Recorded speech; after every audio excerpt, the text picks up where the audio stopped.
Santiago, diz-me uma coisa, qual é o teu maior medo? Tu deves ter muitos, não é? Porque é natural uma pessoa ter vários medos. Eu tenho pelo menos, sei lá, pelo menos 100 que me lembro assim logo à cabeça. Mas qual é assim o primeiro se tu tivesses que enumerar um? Sim, epá, eu não querendo entrar aqui numa onda muito Daniel Oliveira, não é? O que é que diz os teus olhos? Há sempre aqueles medos transversais que acho que toda a gente tem, não é? Medo de perder um ente querido, de ter uma, sei lá, uma doença que nos condiciona a vida, uma coisa qualquer nesse género mais sério, não é? Agora, em termos de medos assim mais específicos, mais pessoais, diria que tenho algum medo de ser incoerente, ou seja, hum, acho que sou uma pessoa atenta aos meus princípios, tento reger-me por eles, e para mim é uma falha que eu prefiro evitar sempre que posso. Agir em contrário ao que defendo, por exemplo, não? Hum, Falta de autenticidade também, acho que também é uma batalha constante que eu tenho de quanto, quanto de mim é que está a ser genuíno, quanto de mim é que está a ser só uma reação ao ambiente externo, não é? Interessante. Não sei se é um medo, eu diria que é uma batalha, um ponto de foco, não é? Hum, mais, se calhar de perder a curiosidade, de ter um espírito curioso e de querer aprender, de ser maleável, de ser aberta a novas perspectivas, a novos, é tudo, procedimentos artísticos, estéticas, seja o que for.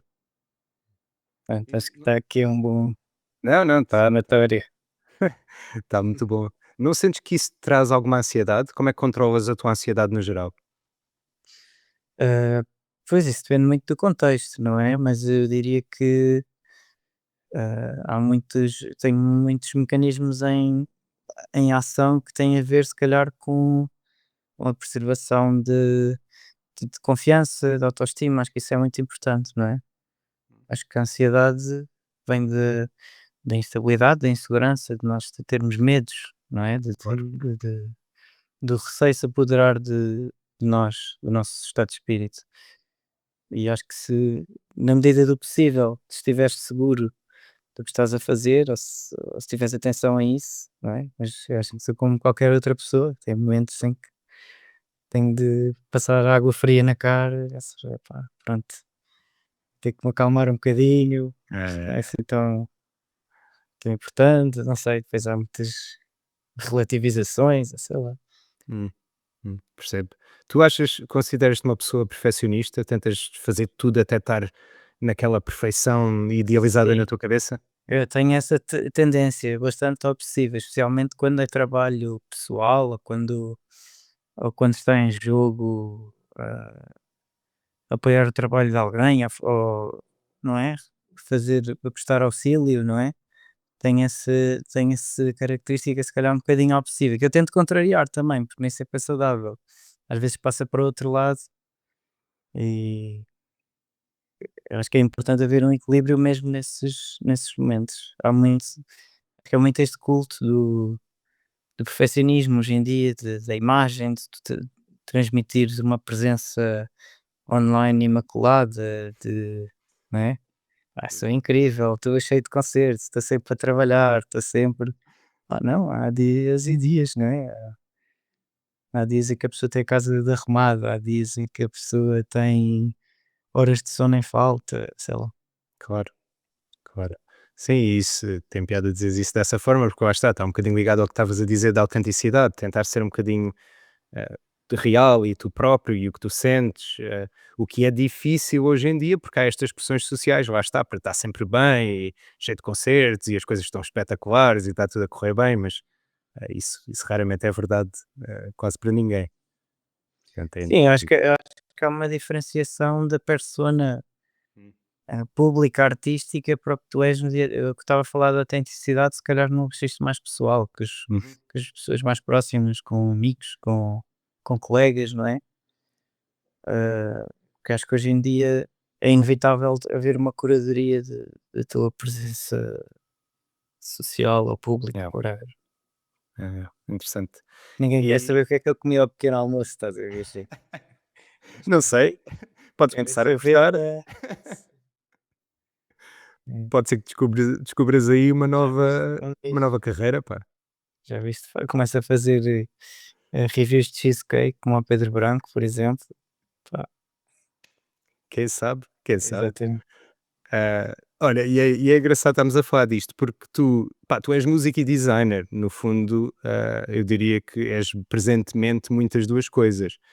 E eu não sei exatamente qual é que começou antes, porque eu quando te conheci, tu já, eu conheci-te enquanto músico, mas pronto, tu já andavas ali no meio das artes, de outras formas também.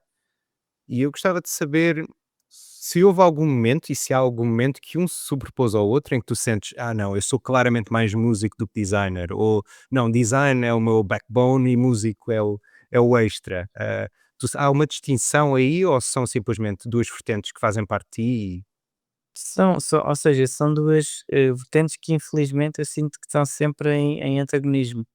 Eu adorava conseguir combinar as duas coisas. Aliás, há muitos projetos que eu tenho que têm esse objetivo de juntar esses meus dois mundos, mas acaba sempre por tomar conta de mim, é horrível. Ou seja, eu sinto que funciona de forma bem compartimentada em termos criativos. Há alturas em que estou viradíssimo para as artes gráficas, outras mais para a música.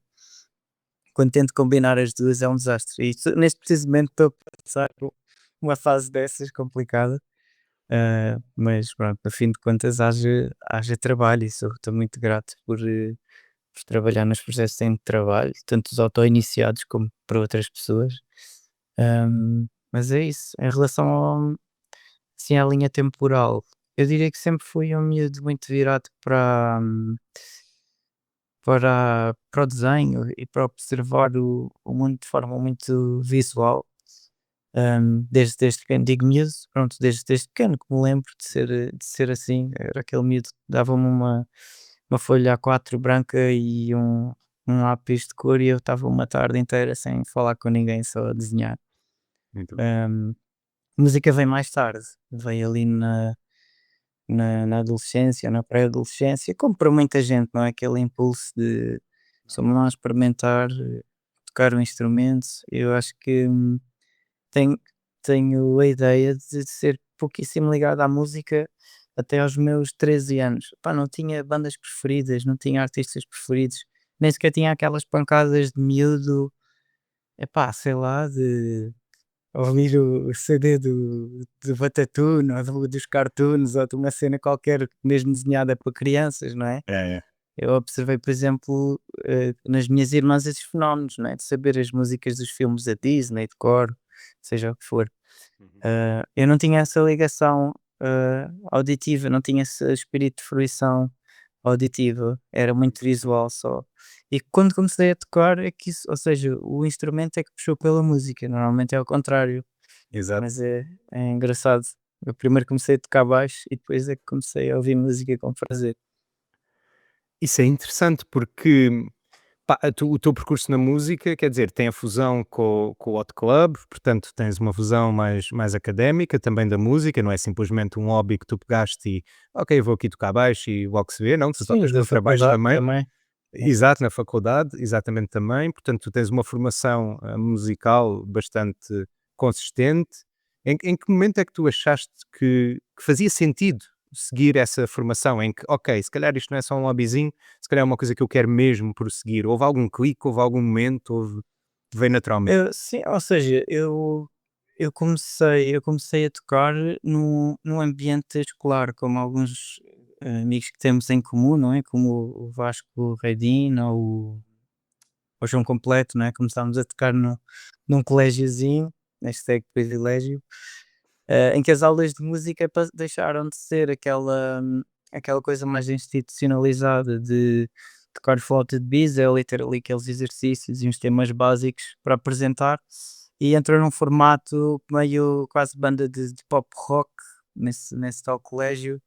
Pá, um bocadinho uma analogia ridícula que posso fazer é tipo o School of Rock, de aquele filme com o Jack Black. Era essa banda. Muito descomprometido, com pouca base teórica e era muito prático. Era, pá, pega no instrumento, lembro de me porem um baixo em cima e eu dizia: "Então, mas eu nunca toquei nada, eu não sei". E o meu professor na altura me dizia: "Pá, desenrasca-te, orienta". E foi assim que eu comecei com baixo, que era um instrumento enorme, não é, para mim, que eu tinha de 12 anos ou assim. E pronto, fiquei com o bichinho desde aí. E levei a coisa sempre numa de da tal coisa que eu falava há bocado da curiosidade, não é, uma coisa levava à outra. Eu cheguei à conclusão que evoluía muito mais depressa se tivesse uma postura mais, não é mais académica, mas mais, mais de investigação, não é? Eu lembro-me de procurar as coisas muito, pá, gosto desta música, quem é que tocou, quem é o baixista que tocou neste tema? Depois quais são as influências dele? E inevitavelmente tu vais seguir uma corrente de influências e de acontecimentos musicais que te vão levar a uma base se calhar um bocadinho mais, mais académica, não é mais académica, mas cujo caminho académico vai acelerar o processo, não é? Certo. É inevitável, tu pensas, sei lá, eu era miúdo, eu adorava o Stuart Zender, que foi o primeiro baixista de Jamiroquai. Linhas geniais, ainda hoje em dia é uma grande influência, diria eu. Daí, influência dele, o Jaco Pastorius, tocava nos Weather Report, virtuosíssimo do jazz no baixo elétrico, o primeiro, se calhar. Do Jaco, se calhar ia ter ao Paul Chambers, que já era um contrabaixista de jazz, tocou com Miles Davis, Coltrane, etc. Pá, e depois é inevitável, não é? Tu chegas a curiosidade leva-te a isso, que é, então, mas estes gajos para tocarem assim, isto não foi lá só de ouvido, eles têm que perceber de harmonia, têm que perceber de estrutura, improvisação, e acho que isso é que me levou a um estudo mais concreto. Mas eu toquei muitos anos, mesmo já a nível profissional, diria eu, já, pronto, já ganhava dinheiro com a música, antes de levar o estudo da música a sério. Eu entrei para outro clube só depois de concluir a licenciatura em design. Yeah. E depois fiz a segunda licenciatura em jazz aqui na Superior de Música. Yeah. Interessante. Um percurso muito interessante. Tu, olhando agora para trás, qual é a tua perspectiva em relação, por exemplo, a Pornship Hospital? Deixa-me dizer-te, Tinhas é que uma puxar banda. esse nome Tinha que super puxar. cringe. É o melhor nome. Só para dizer, ainda a semana passada contei a um amigo meu, ele estava a dizer tipo nomes de bandas aleatórios, e eu disse: "Epá, não há nenhum nome que bata este". Tipo, uns amigos meus tinham esta banda, Porn Ship Hospital, e ele fartou-se de rir. Foi tipo: "Uau, isso é absolutamente genial". Eu tenho ideia de nem estar envolvido, isto agora é o meu disclaimer, não é? Mas eu tenho ideia de nem estar envolvido nesse processo de escolha. Isto já foi se calhar há mais de 20 anos, não é? Eu tenho ideia que foi a Bia Penin que na altura sugeriu essa coisa assim meio nonsense de pronto, somos uma banda assim de math rock que na altura também era uma estética emergente, mas que estava muito que tinha bases muito dispersas, muitos tocadilhos rítmicos, muita influência a acontecer. E acho que foi mesmo numa de pegar nessa coisa super aleatória, juntar esses 3 nomes. Lá havia uma lógica qualquer, que eu não me lembro por trás disso, mas pronto. Eu tenho na minha cabeça qualquer coisa do Reddit, mas não tenho a certeza se isso é É real ou não. possível. Se calhar sabes mais do que eu. Já não sei, já não me lembro, também já lá vai muito tempo, mas é uma banda que eu ainda ouço de vez em quando. É Portanto, eu sério? tenho o EP, eu tenho o EP aqui no computador e de vez em quando ainda me lembro de ouvir e digo-te que é sempre um malhão do caraças. O que deve ser interessante para ti, porque pronto, para ti é uma coisa pessoal, porque tu fizeste parte do projeto e passaram anos e anos e anos e tu já tocaste em mais de, sei lá, 50 projetos depois desse. Portanto, não sei, a tua perspectiva obviamente vai ser muito diferente da minha. E possivelmente nem ouves, claro. Sim, não ouço muito, é muito raro. Eu já não me lembro há quanto tempo foi, se calhar já há uns 5 anos ou mais, fui dar um concerto com o Sequin, com a Miró, e na altura o GD também, o Gonçalo Duarte, também estava a tocar guitarra com ela em alguns concertos. E assim, a voltar de um concerto às tantas da noite, decidimos pôr só, epá, como é que era? Deixa lá ouvir a banda que tínhamos. E houve esse misto de isso que tu dizes, epá, fogo, isto realmente tinha coisas interessantes, mas também uma percentagem gigante de cringe, inevitável. Faz parte, claro. Mas não deixa de ser um marco, foi a minha primeira banda de originais em que eu vim para Yeah. criativo. hum, Acho que eu tive sempre 2 caminhos paralelos, não é, que é um caminho mais de este caminho mais criativo e o mais de servir, a música de outras pessoas ou até tocar em contextos mais de entretenimento, não é, como tu sabes, eu cresci, tive imensos anos a tocar em bandas de covers ou até nos cruzeiros e não sei quem, tu não tocava música original, e acho que são dois percursos válidos e que acabaram por, contribuir em partes iguais para a música que eu sou hoje em dia. Claro. Claro, exato, isso é importante e ajuda-te a construir enquanto pessoa e enquanto músico. Eu percebo perfeitamente. Olha, nós já falamos um bocadinho disto, mas não falámos aqui no contexto do podcast, que é como é que tu geres o teu tempo, porque tu, sabes-me dizer neste momento em quantos projetos é que estás ligado? Pá, é complicado. Eu normalmente, tendo a reger-me pelos projetos que estão mais ativos num ano específico, não é? Num ano Claro, específico. claro. Neste momento estou com o Expresso Transatlântico, que é o que me tem dado o trabalho mais regular, FM Falafel também, Samalandra também está a correr bastante bem. Depois tenho substituições pontuais, ainda agora fiz um concerto com a Beatriz Pessoa, Uhum. de vez em quando toco com a Margarida Campelo também, que é incrível, é um privilégio gigante também. Hum, Pronto, há muitos projetos que estão meio a marinar, eu não diria que acabaram, mas se calhar estão em fase de hiatos ou que não estão com Yeah. álbuns agora a ser promovidos, não é?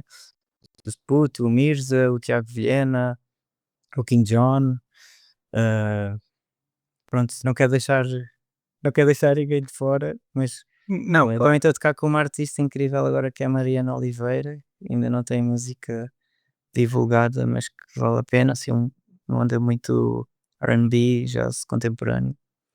Tenho os meus projetos também, Águas de Bacalhau, de Lina, também está parado, infelizmente. Eh, mas é isso, é sempre esta gestão, é a gestão de muitas coisas, não é? A gestão de disponibilidade e de agenda, depois é a gestão de disponibilidade mental e emocional também, não é? Que a pessoa Exato. eu sinto que entro em modos, em registros musicais diferentes, não é? Mesmo até em termos técnicos e físicos, não é? Eu com Expresso estou a usar um Gibson quase pelos joelhos, a tocar de palheta, a rocar, e depois com a Femme Falafel estou a tocar com um baixo de 5 cordas colado ao pescoço, para uma coisa mais virtuosa e que tem mais. Ou seja, é como se fossem dois baixistas diferentes. E se pegar no Yeah. contrabaixo, então ainda mais abstrato fica a coisa. E às vezes, quando tenho muitas coisas diferentes em simultâneo, tipo na mesma semana, ter 3 gigs com 3 projetos completamente diferentes é pesado. Pois acredito que sim. E Vamos mesmo ver o aos dia que ensaios. escolhi também. Sim, Claro, sim, exato. sim. Tipo, gerir os ensaios, como é que tu dás prioridade? E ter Eu aqueles calculo que seja. repertórios na cabeça também, às vezes Exato. é muito isso, não é? Estás a gerir numa semana 60 temas decorados, não é? Não vais estar a ler pautas no concerto, na maior parte dos contextos, se não é possível. E essa parte é das mais exigentes para mim. Gestão de memória, gestão de Acredito que sim, trabalho de casa, por assim dizer. acredito que sim. E essa memória deve funcionar mais, eu não sendo músico, mas calculo que deve funcionar mais como um músculo, não?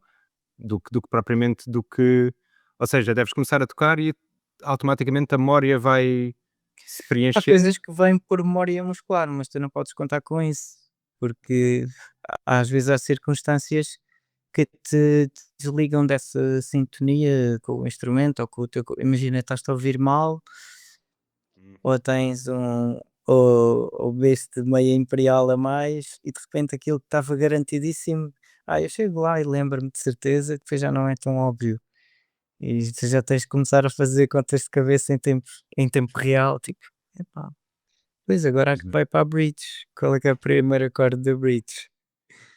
Eu evito, ou seja, sou bastante eu gosto de compartimentar muitas coisas, de dar primazia a um projeto, depois é quase aquela lógica da treta que nós tínhamos nos testes e nos exames da escola, que é bora amarrar, curar e despejar aquilo tudo no concerto e depois fico outra vez com a folha em branco para voltar a abordar o próximo repertório, por exemplo. É, é. Pá, uma coisa que também me parece desafiante vendo de fora, e por acaso estava a falar disso com a Joana ontem, estávamos a comentar isso relativamente a artistas que têm performances ao vivo, é, pá, às vezes há dias onde a pessoa não está muito bem emocionalmente ou fisicamente, há qualquer coisa que a mete um bocadinho mais em baixo, ou está com um problema de estômago ou uma coisa qualquer. Pronto, quando tu tens um trabalho, sei lá, atrás do computador, é um bocado naquela do pá, ok, estou um bocado mal, mas conseguir fazendo aqui o trabalho. Mas quando há uma performance ao vivo, tu estás à frente de um vasto público, não é? Que está a olhar para ti e que te está a ver tocar, e tu, de certo modo, tens que te representar do melhor ponto, porque estás com uma banda, estás ali tu também. E como é que tu lidas com isso às vezes? Porque eu calculo que haja dias em que, pá, recebeste uma má notícia, passou-se uma coisa, não estás bem fisicamente, mas tens de tocar na mesma. Como é que tu combates isso mentalmente e fisicamente? Eu acho que há uma componente disso, dessa luta, que é esta preparação prévia, não é? Tens estas garantias de que as coisas hum, estão minimamente sabidas e que estão naquele ponto de desenrascância, não é? Sabes que podes furar um pneu, mas tens um pneu suplente, por assim dizer, não é? Agora, há coisas inevitáveis e há circunstâncias inevitáveis e inesperadas, e eu acho que isso depois tem a ver, acho que é um ponto importante para mim, na minha forma de pensar no trabalho e na vida, que é a gestão de expectativas, não é? Eu não vou da mesma forma para um concerto em que estou super leve e tranquilo, com um repertório rodadíssimo de um verão inteiro de concertos, como vou para um concerto super exigente em que eu estou meio inseguro com o repertório, ou que estou com uma gripalhada em cima, Yeah. ou que me dói o pulso porque me estiquei um bocado no concerto da banda anterior, não é? E acho que para mim começa sempre pelo lado individual e pessoal, não é? Digo a mim mesmo, "Epá, não vai ser perfeito Claro. e se houver margem é sempre para cima, não é? Para ser surpreendido pelo positivo. Olha, afinal nem foi assim tão mal, até correu bem, tendo em conta as circunstâncias. Agora, quando a pessoa põe a expectativa do outro lado, não é? Naquela coisa de pá, isto não importa, eu desenrasco-me, sou maior, tal e tal, já abres espaço para correr mal e depois para te sentires ter consciência, que sentimentos de culpa, não é? Com isso, até de falha para com os teus colegas, não é? E essa gestão de expectativas também pode existir para fora, também podes dizer, pá, malta, desculpem lá, isto hoje não vai ser impecável porque. Hum. E depois há toda uma filtragem que há aí numa cadeia de elementos, não é? Primeiro está o que tu achas sobre a tua própria performance. Depois está o que os teus colegas sentem enquanto grupo, não é? E se calhar a seguir a isso é que vem a apreciação do público, que já depende de tantos fatores. Epá, se Claro. calhar o técnico de som nem pôs o teu instrumento muito alto na mistura naquele dia, porque a sala estava a fazer imenso eco nos graves.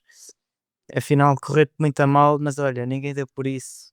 Ou ninguém estava muito Isso. preocupado, tocaste num horário em que não tinhas. Pá, agora é assim, se aparece o Nelson Cascais, meu professor de contrabaixo da faculdade, na primeira fila, olhar para mim a tocar, seja em que contexto for, pá, estou borradíssimo, não é? Vou ter que enfrentar as vicissitudes da vida, acontece, não é? Exato, claro. Coisa, Não te as tais coisas não podes controlar, não é? é. Mas acho que é isso, é muito importante ter esse poder de encaixe, mesmo em tudo, tipo, lanças um álbum. ah, Eu acho que isto vem um bocadinho, não querendo puxar aqui de galões, de estar aqui a armar, mas acho que vem um bocadinho de repetição ou de rotina em certos processos, mesmo no processo criativo e de promoção do teu trabalho, que é a partir de um certo número de discos em que já colaboraste ou projetos, uns correram. incrivelmente bem, outros incrivelmente mal, outros no nível médio, outros deram insatisfação por um lado ou por outro, tu chegas a uma média de expectativas do que vai sair dali também, não é? Hoje em dia sai um disco em que eu tenha participado, eu nunca estou à espera que aquilo seja o fenómeno que me vai garantir trabalho de 3 anos. Se calhar vai haver um concerto de lançamento e aquilo morreu ali na praia. Apesar de ser esteticamente repreensível, ou de eu adorar o projeto, hum, e acho que essa gestão de expectativas é mesmo muito importante na nossa área. Yeah, yeah, sem Para não dúvida. criar ressentimentos, angústias. Tenho muitos colegas que desistiram ou tiveram de abrandar com a música, com projetos incríveis, porque esta gestão não é feita de forma mais saudável. Pois, cada um tem os seus Olha, condicionantes, não é? Mas é uma não é pena. claro. E isso está ligado, olha, está ligado com a próxima coisa que eu gostava de falar contigo, que tem a ver com a promoção dos teus projetos. Porque pronto, quando tu tocas para um projeto que não é particularmente teu, no sentido em que tu não estás a compor, ou que há uma estrutura maior, possivelmente poderá ter alguém a promover o projeto e tu não tens de te preocupar com isso, mas quando o projeto é teu, como tu tiveste Surveillance, pronto, teu e da Inês e do Diogo na altura, claro, mas pronto, teu também, ou do Ina, como tu estavas aí a falar, a promoção parte muito de ti também, portanto tu tens de te mexer e tens de te promover. Quais é que são para ti os maiores desafios de te autopromoveres? Porque estás-te a promover a ti próprio, porque é muito do teu trabalho, e é o trabalho extra fora da música que tu tens que fazer também. O que é que tu sentes que é mais difícil para ti fazer nesses momentos? Eu acho que hoje em dia estamos todos numa posição extremamente ingrata no que diz respeito à promoção individual de trabalho criativo, não é? Ou seja, estás a lutar não só com os teus contra os teus pares que têm coisas parecidas no mesmo circuito, como estás a lutar contra algoritmos que dão primazia a certo tipo de conteúdos que geram mais antagonismo, mais cliques, mais, não é? Tens muitos músicos de TikTok hoje em dia, não é? Que é, pronto, é o que é, mas pá, para mim não me convence ver um gajo a tocar 3 acordes, maiores de nona na guitarra, tipo a dizer: "Pessoal, é assim que se toca neo soul, não sei o quê", com um background todo bonitinho. Pá, não vês o homem a tocar uma música do princípio ao fim, nem ele nunca teve uma banda em que dê concertos a sério, se calhar. E é válido, são os formatos que existem hoje em dia, mas isto está em competição direta para o público geral, não é? Isto está em competição direta com, pá, toda a gente que está enfiada numa sala de ensaios ou num estúdio a compor, a gravar, a pagar coisas do próprio bolso. Eu lembro-me quando nós éramos mais miúdos, eu acho que somos mais ou menos da mesma idade, apanhar aqueles primórdios do YouTube em Portugal, em que ainda havia pouca filtragem, não é? Se tinhas mais cliques, tinhas mais views, ponto final. Não havia monetização, não havia, não havia o Spotify privilegiar artistas só incluir nas playlists a partir de não sei o quê, acho que é tipo 1 milhão de plays semanais ou uma coisa assim. Ou seja, há essa hierarquização que é pouco democrática em termos artísticos, não é? Já não é uma coisa de mérito, de a tua música é boa, chega a muitas pessoas, corre-te bem. Pá, não vai chegar infelizmente não vai chegar a muitas pessoas se não tiveres sorte, sentido de oportunidade. Agora estou aqui a carregar o pessimismo todo. Mas acho Não. que também há outro lado, também há coisas muito autênticas a acontecer, projetos de divulgação muito genuínos, há mais nichos, não é? É mais fácil conectar-te com pessoas do teu nicho de ouvintes também, hoje em dia. Eu sinto que Diz, diz. não, eu ia dizer que, pá, eu já não particularmente já não faço eventos hoje em dia, portanto não tenho assim tanto essa perspectiva, mas tenho a perspectiva do que vou ouvindo.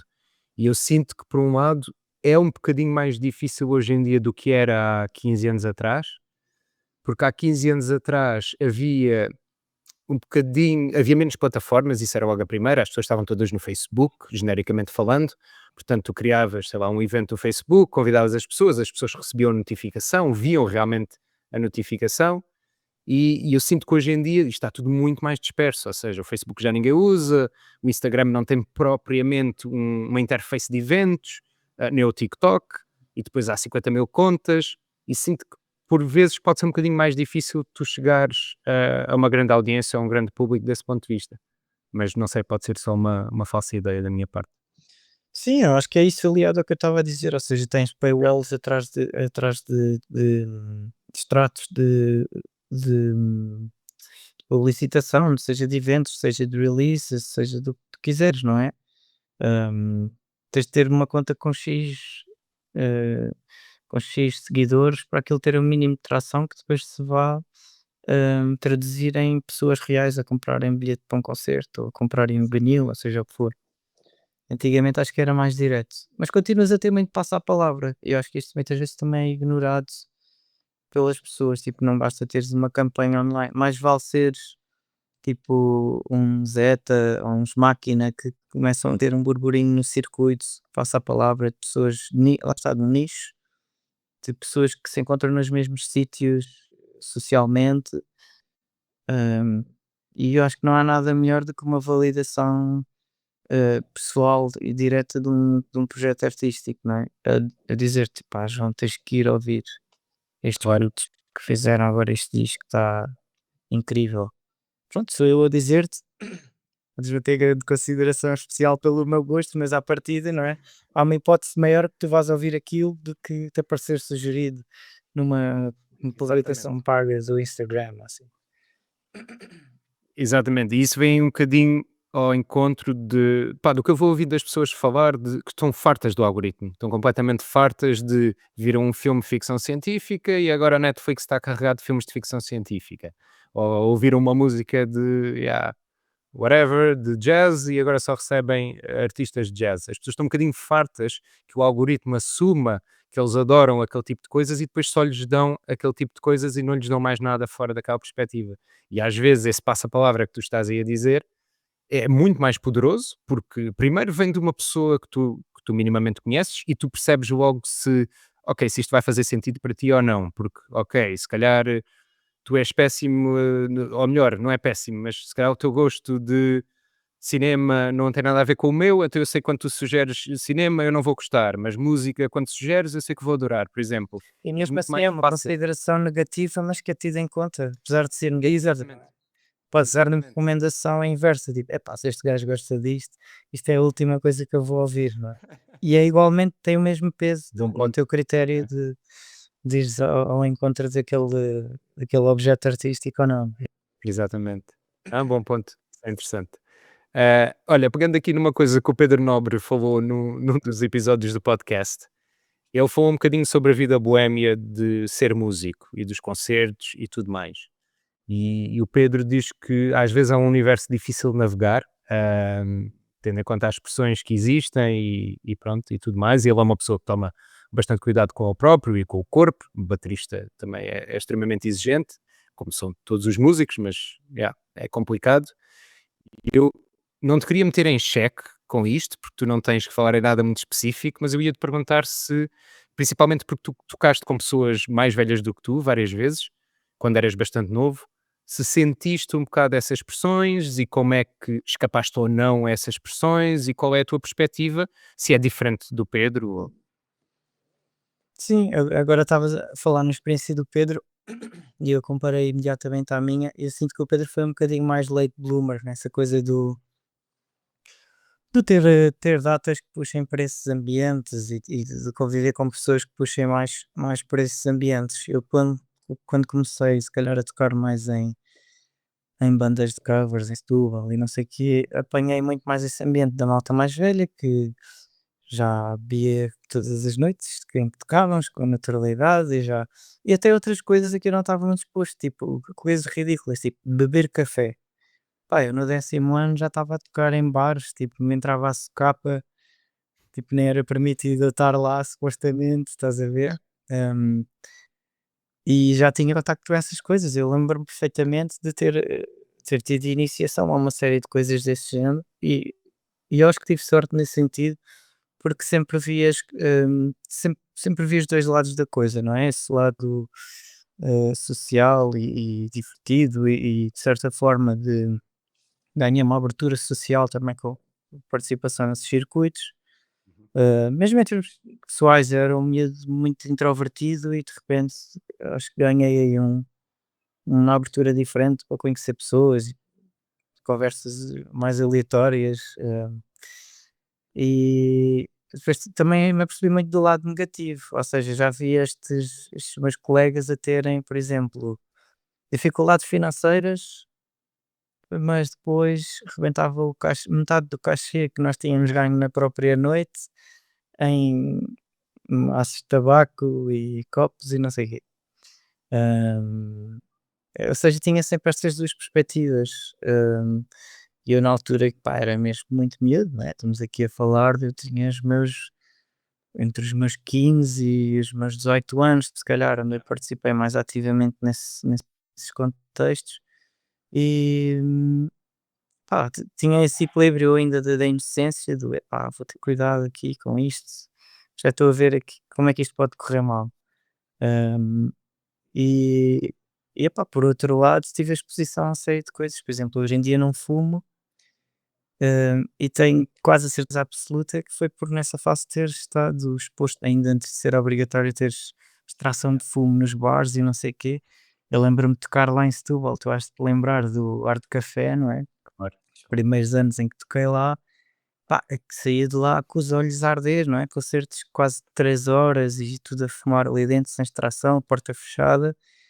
E eu ficava 2 dias a tossir depois do concerto com os olhos a arder, não sei o quê. Então tive essa experiência negativa com uma série de hábitos de consumo.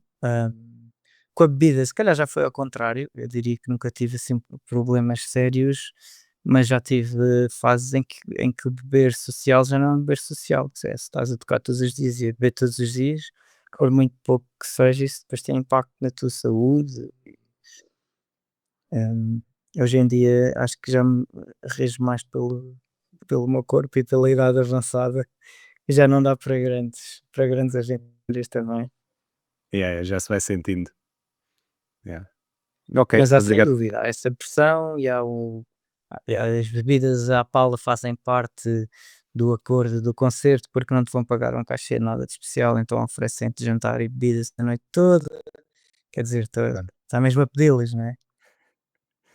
Exato, claro, a tentação está mesmo ali, portanto há muita gente que cai nisso, claro. E depois há um ciclo vicioso, porque é o que tu estás a dizer. Se a pessoa toca, sei lá, 2, 3 vezes por semana, concertos grandes e entra nesse circuito todas essas vezes, vai sempre beber demasiado, quinta, sexta e sábado, ou domingo, ou segunda, quando tocar, seja quando for, depois aquilo pode ou naturalmente torna-se um problema, e acredito que seja um problema para muita gente, e há uma data de músicos conhecidos e não conhecidos com uma data de problemas por causa disso, claro.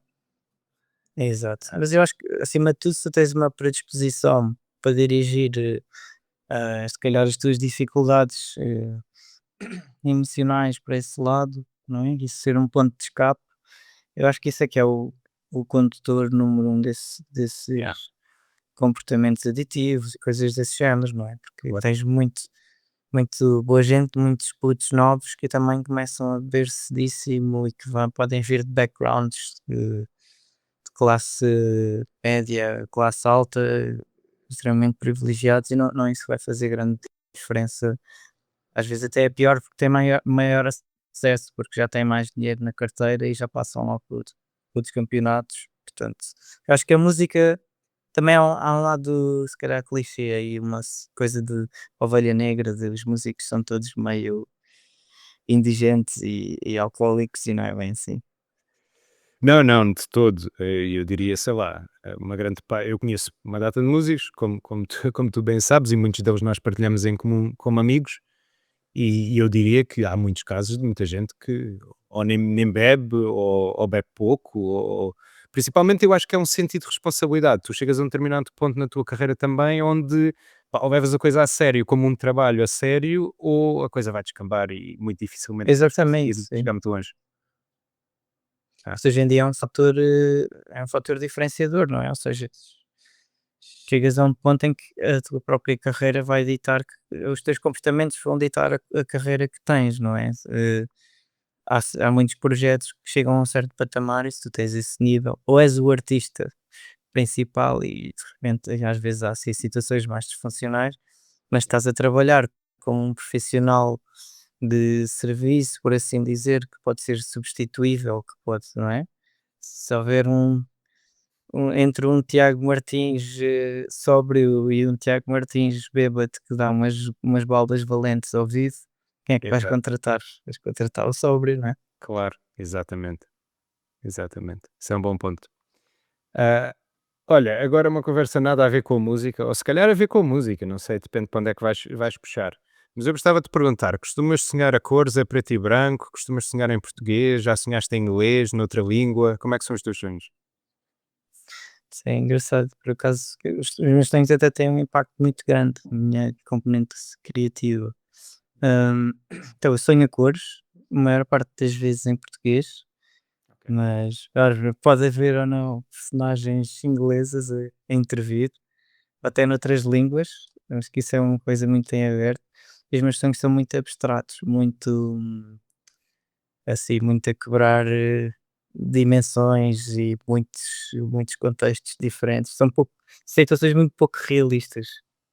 Ok, Não sei o que é que interessante. isso diz sobre mim, de certeza que há aí não sei, Bem, eu sou, uma pseudociência a explicar isso melhor. é possível, eu sou só curioso, eu não tenho respostas, por isso não, não te consigo dizer. Mas isso é interessante. Ok, então não é muito comum sonhares com pessoas que conheces ou quando sonhas com as pessoas que conheces, É, o universo. mas em contextos muito distorcidos da realidade. Não necessariamente negativos, só super, assim, coisas meio trippy, meio assim fora da racionalidade. Ah, Uma coisa interessante é que os meus sonhos são super vívidos e eu lembro-me muito deles. Às vezes lembro-me de sonhos que tive há anos e desenho muitas vezes coisas a partir de sonhos. Aqui há uns anos tive um sonho assim muito marcante. Eu tenho a ideia que estava com Covid, então foi assim daqueles sonhos de febre meio doidos, assim, meio alucinados. E lembro-me que sonhei que estava acho que era uma espécie de exposição de arte, uma coisa assim. E fui e estava a observar uma série de obras e lembrava-me quando acordei, lembrava-me de cada uma delas com tipo alta fidelidade, peguei num bloco, desenhei todas e fiz uma série de ilustrações à base disso. Mas tipo, imagina extrair 16 ilustrações de um sonho que tive. fuck, não, Quem me dera fazer isso com a música. era bom, não é? Yeah, yeah, isso é qualquer coisa. Essa ainda não tinha ouvido, por acaso isso é interessante. Acho que isso é bastante E acho que único. vem desse lado super de memória visual, que eu acho que tenho bastante Yeah. forte. Pois só pode ser, claramente, porque para decorares uma data de coisas de sonhos, uma coisa é decorar, sei lá, um quadro, ok, um desenho, ok, válido, mas pá, mais do que dois ou três, acho que já é aí uma capacidade extra, sensorial, não sei, é uma coisa Ah, ali. uma inclinação do meu subconsciente, não sei. Yeah. Estava a precisar de desenhar, se calhar, não sei. Interessante, interessante. Opá, olha, uma pergunta, eu não quero só falar de música contigo, portanto eu queria te perguntar que tipo de pessoas é que tu segues fora da música? Quando eu digo segues, é pessoas que tu és curioso sobre a carreira ou que criam outras coisas. Não tem que ser criadores necessariamente, pode ser um político, pode ser um amigo teu, pode ser uma coisa qualquer, mas fora da música, onde é que tu perdes também mais tempo? O que é que tu consomes mais? E quem é que tu segues mais fora da música? Diria que consumo bastante artes plásticas, artistas visuais, ilustradores. Já fui mais virado para artistas de banda desenhada, não no sentido clássico, tipo da Marvel, mas coisas mais, um bocadinho mais, um espectro mais alternativo da banda desenhada. Hum, Sei lá, deixa-me pensar assim em nomes. Adoro Matthew Palladino, um artista Ok, americano, se não estou em erro. eh, Tem um estilo de pintura aguarela que está ali entre o desenho científico e coisas assim mais abstratas, imensos motivos de repetição. E tu, pronto, quem conhecer se calhar o meu trabalho de ilustração isso é uma coisa, eu tenho um trabalho muito virado para as grelhas, para a repetição, para usar elementos simbólicos, tipo caracteres, ícones, coisas assim muito ordenados, se calhar de forma meio matemática, e então eu sou atraído naturalmente por estéticas desse género. Gosto muito do Santiago Licata também, que é um artista argentino, pá, que ele pinta a luz de uma forma com elementos muito básicos, tipo carvão e pastel, e ele pinta a luz de uma forma transcendental para mim. É uma coisa, quem me dera sequer ter a ideia de representar uma coisa assim, quanto mais chegar aí perto. Hum, Deixa-me pensar mais. Eu até tenho aqui uma listinha. Uhum. Ah, ah, David Gian também adoro. Também vai muito de encontro a esta coisa do pormenorzinho. É ele é descendente, se não estou em erro, descendente de chineses, mas vive em Los Angeles e Ok. mistura ali muitas coisas de elementos de fósseis com minerais, com personagens meio surreais e são muito e é muito são muito retratos de interior bem engraçados, tipo, o gajo a jogar às cartas no estúdio dele com um alien com cabeça de cão, com um ovo, com pernas de não sei quê, mas aquilo super minucioso, tudo desenhado a lápis de cor, acho, eu recomendo vivamente. Eu adoro a estética dele, é uma inspiração grande. Depois, artistas portuguesas também, acho que é importante referir. Adoro o trabalho da Amanda Baeza, foi da minha turma em design de comunicação em Belas Artes. É engraçado, porque nós não socializávamos muito na altura, acho que não, pronto, não pertencíamos ali aos mesmos grupos dentro da faculdade. E hoje em dia sou mega fã do trabalho dela, adoro tudo o que ela faz. Também trabalha com têxtil, ela faz uma série de coisas. A Mariana Malhão, também adoro o trabalho dela, tenho aqui umas quantas publicações dela também. Yeah. Ahm,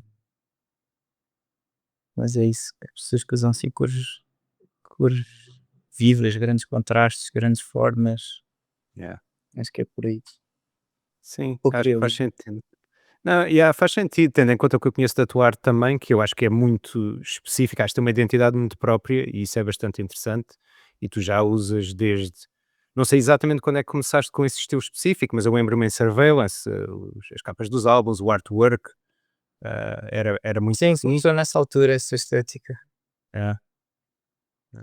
Essa estética veio um bocadinho de uma birra que eu tive com o design, que foi chegar ali àqueles finais do curso e pensar: "Epá, não quero olhar mais para isto, nunca mais na minha vida".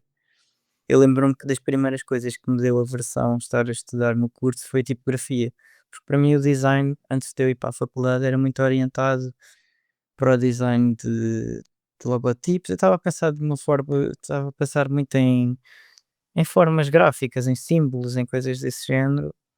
Depois eu percebi-me que há muito mais componentes, não é? A tipografia, a edição, a composição de texto. E lembro-me de andar ali à agulha com a tipografia, dizendo: Não era isto que eu queria aprender". E é engraçado que no final do curso deu a volta e eu comecei a apropriar-me da tipografia. Se calhar foi muito essa coisa de frustração, meio quase uma vingançazinha, tipo: Interessante. Agora vou usar a tipografia para desenhar com coisas mais pictóricas, mais gráficas". E pronto, é claro que eu estava a par aquela arte dos primórdios da internet, não é? Do ASCII art, aqueles primeiros Yeah. emojis mais complexos, em que as pessoas, em vez de usarem o emoji de smile, tinham uns dois pontos com um parênteses, não é? E no IRC também, acho que Exatamente, vem sim, já um vem pouco de daí. trás. Yeah. Isso vem de uma cultura já de, dos programadores e de Yeah. eh, cultura mais hacker, mais tinkerer, não é? Até há raves muito viradas para isso, não é? Raves em que o pessoal está a fazer o coding da música e dos visuais ao vivo, não é? Que é uma coisa Yeah. super nerd e que eu sigo bastante. Também sigo alguns artistas, tipo o Andrés Gizin, por exemplo. Se calhar estou a pronunciar mal o nome dele, que acho que ele é suíço ou austríaco. Trabalha muito também com programação em tempo real e com caracteres tipográficos. eu sigo muito isso, também é uma componente que eu tenho introduzido ultimamente. Acho que agora toda a gente, depois da pandemia, toda a gente sabe um bocadinho de programação, não é? Mas tenho feito muito de trabalho, todo o meu trabalho de animação, por exemplo, é feito à base de programação, não, eh, ou seja, não é aquela coisa frame a frame ou de fazer coisas em motion graphics, é muito mais de uma coisa mais algorítmica. Yeah, yeah. Ok, interessante, super original. Pá, tu sabes que nós tínhamos que falar sobre isto, obviamente, nós tínhamos que falar sobre os cruzeiros, sobre a tua experiência nos cruzeiros. Nós já tivemos aqui o Raimundo a falar um bocadinho como é que foi a sua experiência e pronto, falou um bocadinho no teu nome, sem nada muito específico, mas diz que se divertiu muito e que foi um prazer tocar contigo, claro. Mas eu queria, pronto, ouvir do teu lado, até porque tu andaste aí várias vezes em cruzeiros, pelo menos 2 que eu saiba. Fiz 2 contratos, sim. Exato, exato. O E primeiro deles eu era muito miúdo, tinha 20 anos, foi só assim uma experiência de um mês, foi assim semi-traumático, foi ali a meio da faculdade. É engraçado porque eu fiz, as 2 vezes em que estive em cruzeiros, foi sempre em interregnos da faculdade, em que estava ali a chegar a ponto de saturação com a ok. vida académica. Eu costumo dizer hoje em dia na brincadeira que foram os meus Erasmus, tive Erasmus pagos, foi a tocar em cruzeiros e a viajar pelo mundo. Mas o segundo foi maior, certo? Já foi vários meses. O segundo foi maior, já foram quase 7 meses, sim. Yeah, Foi tal que eu fiz com o Raimundo. exato. Yeah. Hum, não sei o que é que queres saber em específico. Eu acho que é uma A experiência experiência no geral. musical como outra qualquer, não é? Tens é a questão de longevidade dos contratos, não é? A Epá, mas vida deve ser exigente do ponto de vista de tocar quase todos os dias, tocar o repertório limitado, calculo, não sei, não chega a um ponto em que: "Aí eu já não consigo tocar mais esta música, isto já está claro que difícil", sim, e imensos. é, Todos os dias quase, a partir de um certo ponto estás nesse modo. Ou seja, eu acho que tens aqui várias componentes, não é? Por um lado, estás a ter uma garantia de segurança e de estabilidade como performer musical, que é quase inédita, que se tu tentares fazer isso cá, não vais ter esse tipo de regalias, ou seja, recebes relativamente bem e, e tens a comida por conta da empresa de cruzeiros e a estadia, etc. Acabas por viajar e tens um horário muito colado aos horários dos passageiros que vão em excursões em todos os portos, também podes aproveitar para visitar. Portanto, é assim uma vida muito doida, em que a primeira metade do dia estás a curtir a praia nas ilhas gregas e depois levas uma estopada de 4 horas de concerto a partir das 6 da tarde, ou assim. Uma coisa que eu costumo dizer às vezes com malta, epá, eu acho que todos temos momentos de frustração com o trabalho, com o tocar e esta coisa do. É importante reconhecer que somos. Que é uma benção muito grande poder fazer isto da vida, não é? Tocar, ser artista, tocar para artistas e andar na estrada e es- es- receber as prémios através da música, não é? Ahm, mas isso a longo prazo também chega a pontos de saturação. É muito fácil tu chegares a uma certa altura e pensas, epá, tive 5 concertos seguidos com esta banda, já não posso, estou farto de tocar estas músicas. claro. Apetece-me tocar agora. Epá, tive 4 concertos seguidos com o Expresso Transatlântico, agora apetecia-me ter 3 com Femme Falafel e um com a Margarida Campelo, Claro. só para variar aqui dentro do sistema, não é? Mas se calhar também a ver com o lado pessoal de eu sempre ter cultivado esta coisa de saltitar e da versatilidade. Eu não me satisfaço só a tocar um estilo específico, tenho que andar sempre Exato. aqui a oscilar entre estas personas todas musicais que eu tenho.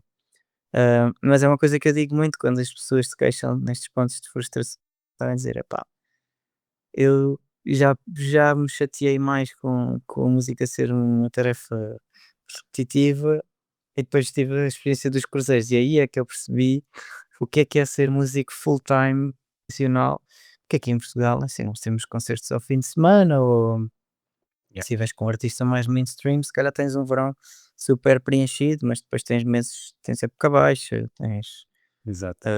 Continuas a ter contacto com a música, tens que estudar as músicas em casa, tens ensaios, tens sessões de gravação, mas a questão dos concertos acaba por não ser assim tão massacrante quando comparas com a experiência do cruzeiro, que é, pá, eu imagino, ao fim das 2 primeiras semanas de estarmos lá, eu estava acabadíssimo. Eu tenho uma tendinite no pulso controlada já, sei lá, há uns 15 anos ou assim, ou seja, isto é muito raro dar-me chatices a tocar, mesmo tocando contrabaixo, que é um instrumento super físico, não tenho problemas com isso, mas ali ao fim de 2 semanas foi o pulso, as costas, os pés, o pescoço, de repente o teu corpo nem acredita que tu estás exposto e a tocar relativamente quietinho, num palco pequeno, limitado, com som baixinho, aquilo não dá para grandes, eh, não é? Não vais fazer crowdsurf nem stage diving ali, aquilo é musiquinha de cocktail ou para as pessoas dançarem um bocadinho à noite, tocas ali umas cenas de Stevie Wonder ou de Michael Jackson mais agitadas, mas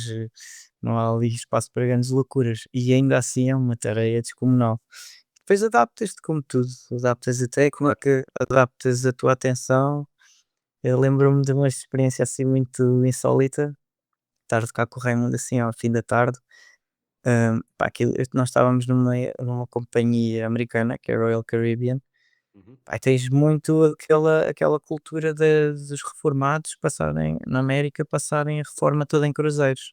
Tipo, eles literalmente têm contratos vitalícios, não têm casa e andam de barco em barco, com uma tralha Ah, atrás uau. e depois têm Yeah. descontos descomunais, tipo, não pagam a comida e têm a bebida toda grátis durante 3 meses no mesmo barco. Depois mudam, vão para outro roteiro, fazem 3 meses no Mediterrâneo, depois 3 das Caraíbas, depois vão não sei para onde. E pá, tens aquela malta na América que é muito raro ver, até porque nós não temos eh, infraestrutura para isso, mas tens aquela malta que anda aquelas motinhas, aqueles triciclos elétricos, geralmente pessoas que têm dificuldade Hum. de deslizar de mobilidade ou que são extremamente obesos, porque é um problema Uhum. muito americano também, não é? Se vais ver ali a média Claro. da população, é um problema grave. Pá, eu lembro-me de estarmos a tocar e já nessas fases, isto depois chegar à questão da seca, de estar sempre Sim, a sim. tocar uma série de horas e nós já estarmos nessa fase automática, o que é que vem a seguir? Ok. E já estás a ver o que está a passar à tua volta, porque a música já está na memória muscular, estás a ouvir, estás com Exato, atenção, exato. mas o teu foco já não tens que estar ali a olhar para o instrumento para acertar, seja o que for. E já tocaste aquela música 400 vezes naquele mês, estás a ver? E de repente começar a olhar assim para os pisos de cima do cruzeiro e de repente dá-se uma autêntica corrida de Mario Kart, tipo 15 carrinhos desse alta velocidade a passar e a dar a volta e de repente começas a pontuar as velhotas que lá iam nos carrinhos, tipo, olha, agora vai o vermelho à frente, agora não sei o quê. Portanto, as coisas destas que Muito bom. vêm. Eu de certeza que não é o único contexto nos cruzeiros, não é? Tenho colegas que tocam em hotéis e que têm aqueles contratos de verão, passam lá o tempo todo e há de ser igual, não é? Ah, é um bocadinho, acho que quando entras nesses meios de 80% entretenimento, 20% arte, é inevitável. Porque estás ali para servir um propósito comercial, de entretenimento ali daquele. Yeah, yeah. Opá, é super interessante, yeah. Percebo isso de fazer o zoom out para. Porque lá está, estás em piloto automático, é o que estás a dizer, e começas a observar, tens que ocupar o teu tempo durante essas 4 horas, não é? Portanto, Exato, exato. o cérebro já, ou melhor, fisicamente já estás ocupado com uma coisa que não podes sair daquele local, portanto a tua cabeça tem que ir para qualquer coisa, e é interessante que. Tem coisas boas, mas depois também tens que fazer gestão de vícios, não é? Acho que isso fez Yeah, também exato. vícios a tocar ou vícios de atenção. Eu lembro-me depois do contrato, regressar aqui para a faculdade e apanhar logo assim uma estupada de fim de semestre de orquestra e não sei o quê, assim um repertório gigante com 2 ensaios para a avaliação final e eu, pá, papar aquilo com uma facilidade que já não me acontecia. Eu não estou a dizer que tenha sido, os meus colegas dirão que tenha sido irrepreensível, mas, ou seja, a minha ligação com o instrumento mudou muito nessa fase, ficou muito mais instintiva, automática, precisamente porque foi integrado numa rotina diária muito mais intensa de performance. Yeah, percebo. Interessante. Fixe. Olha, vamos entrar aqui nos tópicos um bocadinho mais, eu vou dizer sérios. Obviamente nós não temos que levar isto num tom muito sério, mas são assuntos um bocadinho mais sérios. Eu não sei exatamente como é que foi a tua experiência enquanto muito, muito jovem, mas a minha e da maior parte das pessoas com que falo, principalmente homens, foi, pá, foi muito à base de, sei lá, gozar uns com os outros. Se a pessoa não quer fazer alguma coisa, era normal dizer-se: "Ah, não queres fazer, és gay", ou pronto, era o clássico, muita, muita gente. E eu sinto, pelo menos olhando agora para trás, eu sinto que a maior parte dos rapazes cresce neste núcleo tóxico e depois muitos deles, ou alguns deles, conseguem desprender-se, uns mais cedo, outros mais tarde, muitos outros nunca se desprendem e são assim até o resto da vida. Mas eu sinto que há mesmo, pá, é uma coisa natural entre os rapazes, isto obviamente falando do meu exemplo, crescendo em Setúbal, crescendo nos anos 90, foi a minha experiência, infelizmente. E eu queria te perguntar como é que foi a tua experiência e como é que, e se a tua experiência foi idêntica ou se tu viste coisas idênticas ao que eu acabei de descrever, o que é que tu achas que pode ser feito para quebrar com esta, pá, com este sistema tóxico que envolve os homens? Obviamente que também acontece muitas coisas entre mulheres, mas eu acho que é muito, muito forte entre os homens e, pá, e é horrível. Acho que são situações horríveis com as quais eu sempre tive muita dificuldade em relacionar-me. Muitas vezes tomei a posição de passivo, no sentido de se calhar deveria ter defendido pessoas e deveria ter dito alguma coisa e não o fiz, simplesmente para, ok, passar ali e não ser o alvo também. Pá, mas é um sistema altamente viciante ou vicioso neste caso, que continua em prática. Portanto, queria que só falasses um bocadinho sobre isso, como é que foi a tua perspectiva e o que é que se passa. Sim, eu identifico-me muito contigo, ou seja, somos da mesma geração e passámos as mesmas dinâmicas, os mesmos estigmas sociais, não é? Hum, tive muitos exemplos disso, sim, havia sempre aquele rapaz que era o, o gay da escola, ou não sei o quê, É, ou faço a expressão com muitas, acho que claro, ressalvas, mas o não sei o quê, não faz não sei o quê, as maricas, ou claro. não alinhas no. hum, e isso serem comportamentos normalizados, não é?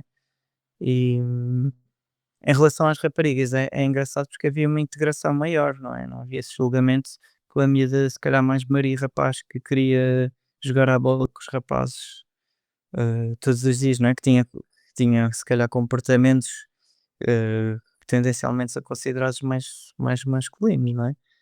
Hum, e eu acho que isso vem de uma falta de empatia, mas que também é incutida a nível familiar, não é? De que não haver aqui uma manutenção da tolerância, da compreensão, do diálogo, mesmo essa coisa que estavas a referir do tiveste situações em que foste passivo em relação a isto. Eu acho que hoje em dia nós temos essa consciência e conseguimos emitir esse julgamento sobre nós próprios, eu também me incluo aí, obviamente, ah, mas eu acho que nem havia grande possibilidade, se calhar, para tu teres essa noção na altura, ou seja, era tão normalizado Uhum. que tu possivelmente nem terias a tendência de sentir: "Epá, está a acontecer aqui uma injustiça", a não ser que fosse uma Exato, coisa extremamente flagrante de agressão, ou seja o que for, claro. porque a violência verbal era super normalizada. E acho que hoje em dia continuas a ter isso, pelo que sei, pá, eu não tenho filhos nem crianças assim muito próximas, tenho uma irmã no secundário, mas eu acho que há uma tendência muito grande hoje em dia para os rapazes extremarem ainda mais esses comportamentos discriminatórios e as raparigas cada vez terem mais empatia e criar-se um antagonismo ainda menos saudável, que é aquela coisa quase guerra dos sexos, não é? As meninas são de esquerda, os rapazes são de direita, se a empatia é para os meus amigos mais próximos e quero que o resto do mundo se lixe, não é? Exato. E eu acho que estamos a entrar por um caminho muito perigoso e eu acho que isto vem de princípios um bocadinho mais basilares, que acho que hoje em dia temos o dever de olhar com mais consciência, porque já não é uma ciência misteriosa, que é, pá, a malta tem que olhar para si mesmo com atenção. Seja fazer terapia, seja questionar-se a si próprio, seja, pá, pega num caderno e escreve todos os pensamentos que te vêm à cabeça e depois olha bem para o que é que estás a pensar, de onde é que isso vem. Foi porque tinhas um ambiente semelhante em casa, foi porque estás a reagir em oposição a alguma coisa. Ou seja, eu acho que este autoconhecimento, que hoje em dia também é muito vendido como uma coisa quase de individualismo e quase egoísta, de eu vou ser o melhor no ginásio, vou ser um bombado e também vou ser o mais espiritual, shanti, whatever, com enlightenment divino e ao mesmo tempo também vou ser a pessoa que está mais em sintonia com a sua psique e com o lado mais da psicologia, ou seja, passando esse lado de culto individualista que existe hoje em dia, eu acho que há mensagens muito importantes que nós temos para dar a nós mesmos de pá, porque é isso? Porque é que uma pessoa que, que gosta de pessoas do mesmo sexo é um ser humano assim tão diferente de mim, não é? Porque é que merece menos respeito? De onde é que veio esta noção? Quando é que foi a primeira vez na minha vida que eu pensei isto, ou tive este sentimento de aversão ou de revolta, seja o que for? E eu acho que não há mal nenhum em termos esta abertura para nos desconstruirmos. Olha, vai ao encontro do que falámos na questão dos medos logo no início da conversa, não é? Aquela coisa de ter medo de me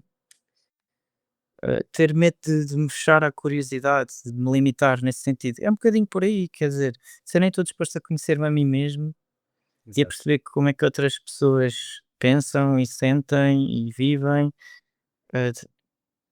como é que vou ser uma pessoa tranquila, como é que vou agir em sociedade com respeito, até para comigo mesmo. Eu não É, quero ser exatamente. uma pessoa que vive com sentimentos de ódio permanentes. E eu acho que Claro. tem que haver essa desconstrução e tem que haver essa conversa entre grupos de amigos, não é? Agora surge muitas vezes, surgem questões de denúncias de assédio com Uhum. masculinidade tóxica, até de abuso sexual, mesmo no circuito da música, que é uma coisa terrível, não é? Mas não, nenhum de nós está longe de ter alguém próximo ou conhecido que de Sem repente dúvida. eh, se envolveu numa situação ou provocou uma situação dessas. Hum, E eu acho que isto vem muito disto, falta esta conversa entre amigos. Pá. Eu hoje em dia tenho esse cuidado, daquele amigo ou outro, primeiro comigo mesmo, não é? Claro. Ter aquele amigo ou outro que tem uma atitude mais reservada, assim, mais, falta um bocadinho mais ao respeito na conversa. Porque eu acho que há a sexualidade masculina que é positiva e necessária. Nós somos seres humanos e temos Claro. inclinações para certos comportamentos que não podem simplesmente, pá, não podes abafar aquilo, pôr aquilo num buraco e não lidar, porque isso depois vai se manifestar de formas mais agressivas, mais fora do teu controle, não é? Mas há que falar, há que partilhar experiências, há que nos ah, pôr-nos no lugar do outro, não é? Pensar, Uhum. se fosse ao contrário, quer dizer, pá, estou aqui a olhar para esta rapariga, não sei o quê, vou ter conversa com ela, ver se dá em alguma coisa. Epá, mas ela está na dela, com as amigas, sem ser chateada por ninguém, a curtir o momento dela. Porque é que eu vou ser tipo a Mel, aquele mosquitinho que vai ao ouvido, tipo, chatear à meia da noite, estás a ver? Pá, nós É. também não queremos isso ao contrário. Estou a dizer nós, estou aqui a assumir uma posição assim, Sim, sim. acho que sou cis, hétero, não que isso tenha nenhum tipo de validade no mundo em que Claro. vivemos. Ahm, mas é isso, estar aberto à desconstrução, falar com familiares mais velhos, mesmo em termos de inclinação política. Olha, eu vou dar aqui um exemplo. Eu tenho um tio muito próximo, que é uma figura paternal para mim, e nós temos visões políticas dispares. Eh, Sou um bocadinho mais inclinado para a esquerda, ele mais para a direita, não extrema-direita, felizmente.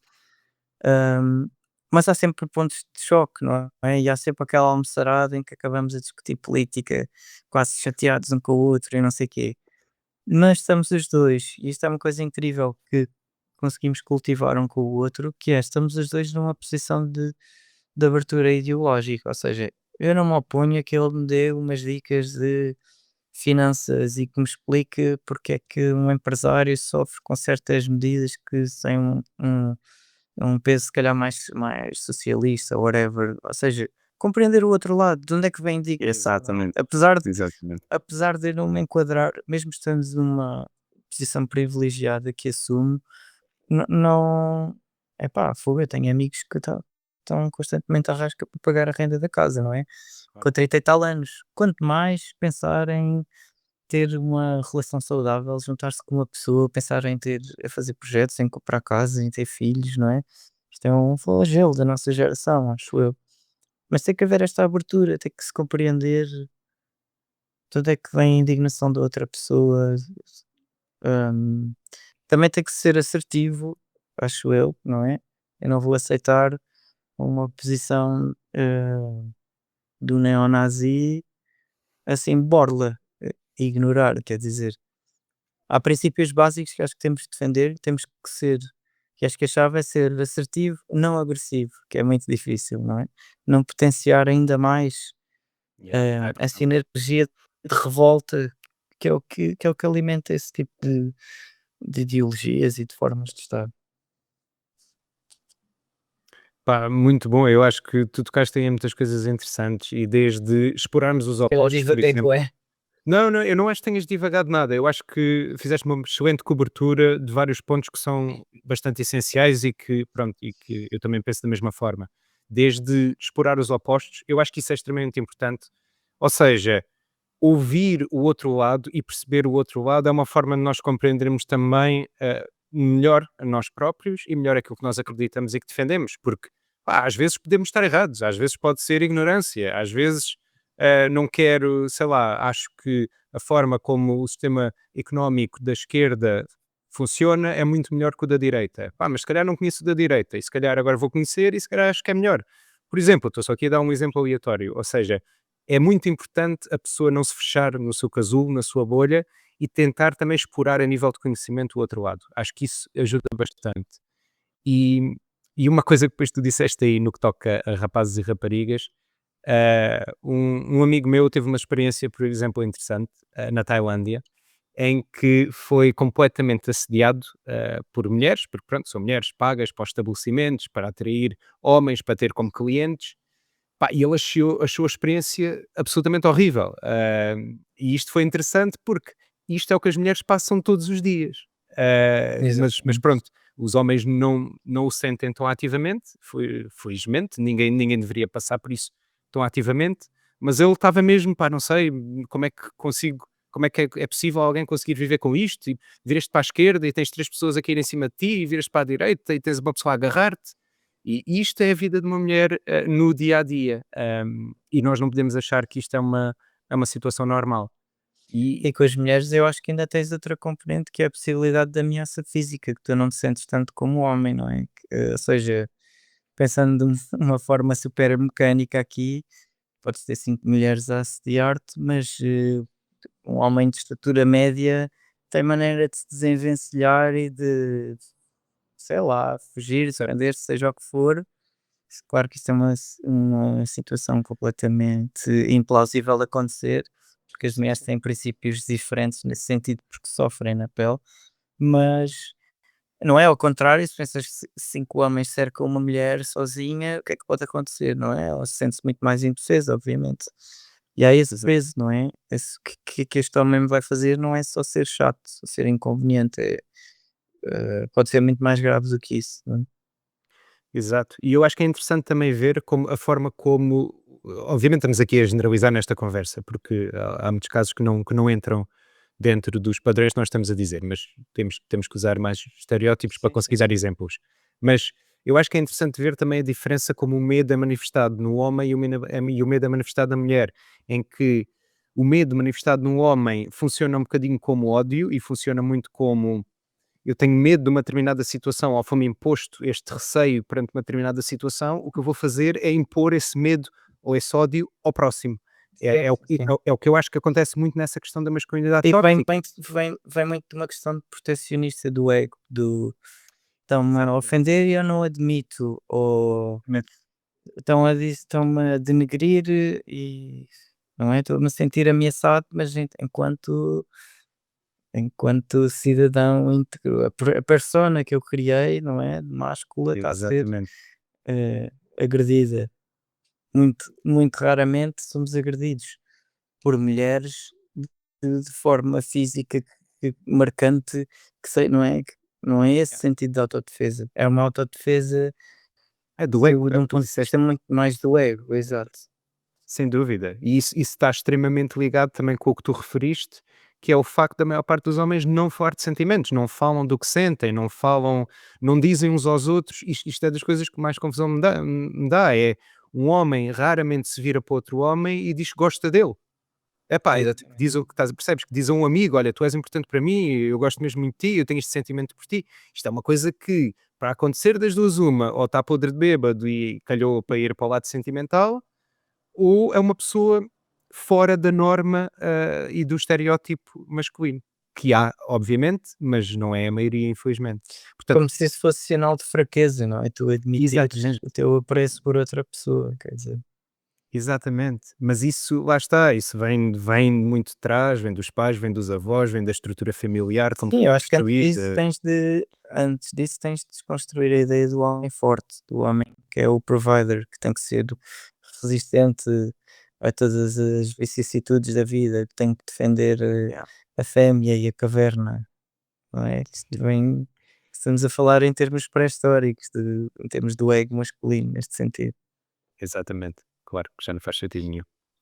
Tem muito Ah, toda esta ideia belicista que tens hoje em dia no mundo, imperialista, acho que vem muito daí, ambição desmedida, de busca de poder, de competição. Estas coisas também têm que ser discutidas a nível pessoal e individual. Por exemplo, porque é que eu sou competitivo? Porque é que eu tenho que ter mais que o outro, ou ser mais que o outro, ou ser mais rico que o outro, ou ter mais influência política, não é? não, claro. Sim, tens muitas pessoas que não entendem e muitas que não querem entender porque é que, por exemplo, se tem que promover a igualdade, em relação às mulheres. Há muita gente que É. comenta: "Então, mas agora não, agora é só dar atenção às mulheres, feminismo e ou seja, o que E, eles dizem é que nessa desnível". perspectiva do ego, Yeah, diz, exato, diz. ou seja, há uma inversão da luta superpotenciada pelo ego quase, que é aquela coisa Exato. de feminismo é o que as mulheres têm que ser melhores que os homens agora, e nem sequer percebem a definição base de feminismo, não é? Que é a conquista de direitos iguais ao mesmo patamar, não Exatamente. é? Exato. Já confunde feminismo com um termo também que é feminismo, acho eu. Também não sei qual é a validade desse termo, nem estou a ver situações em que ele aconteça na prática, mas pronto. Mas tens como a situação da marcha LGBT em que há, obviamente, gente muito idiota aqui, mas também há gente realmente que acredita nisto, que deveria haver uma marcha heterossexual também.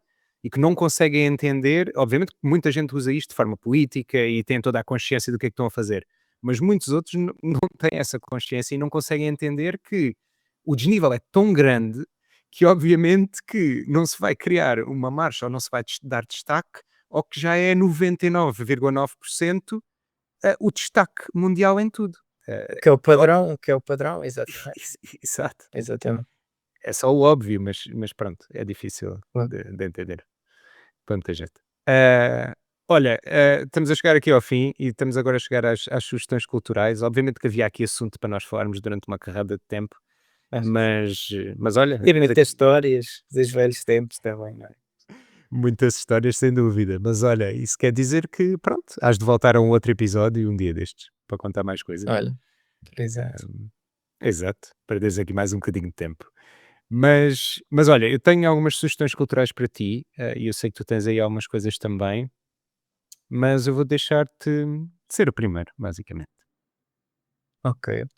Fiz aqui uma seleçãozinha, muito se calhar de última hora, e também é direcionada para ti, alguma parte dela. Então, livros. Eu sei que gostas bastante de ficção científica e eu vou-te recomendar a minha saga preferida, que é do Gene Wolfe. Se calhar já leste o Book of the New Sun, Não, vale não muito a li. pena. Não? Eu acho que é assim o formato de ficção científica mais, mais, distópico, mais de ou seja, foge muito daqueles clichês que apanhamos muito hoje em dia da inteligência artificial ou da exploração espacial, é Yeah. muito mais ambíguo, muito mais é uma saga muito introspectiva, um personagem super ambíguo que está constantemente a contrariar-se, tu nunca sabes o que é verdade, o que é mentira.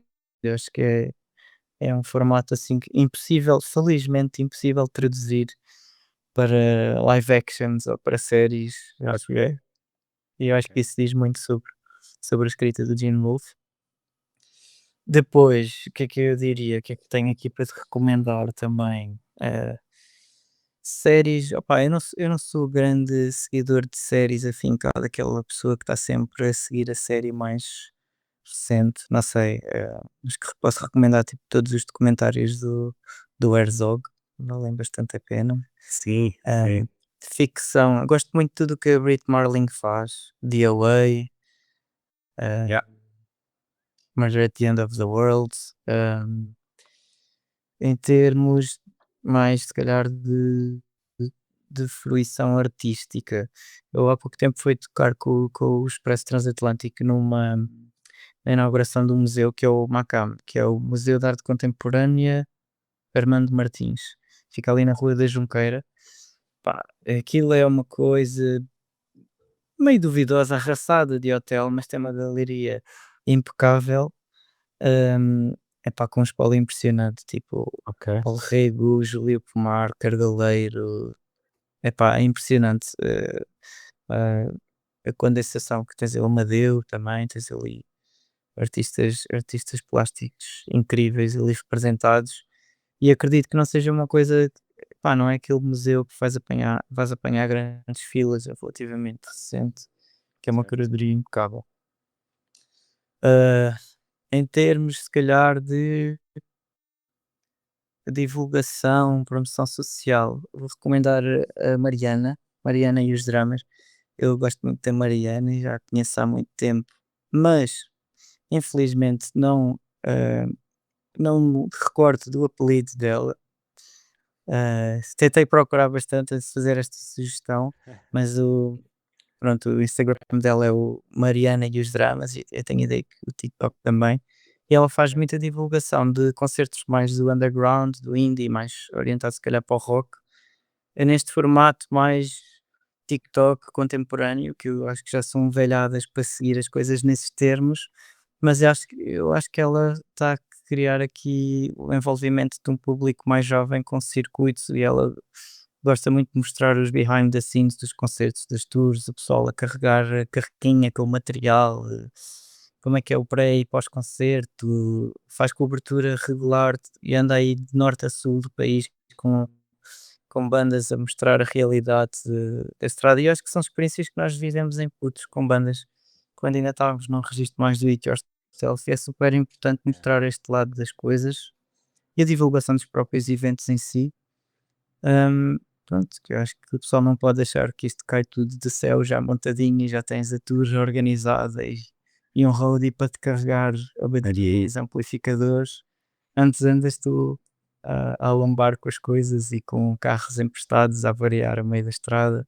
Eu acho que isso é um processo importante e muito formativo na música também. É. Portanto, próprio para a Mariana. Muito bom, muito bom.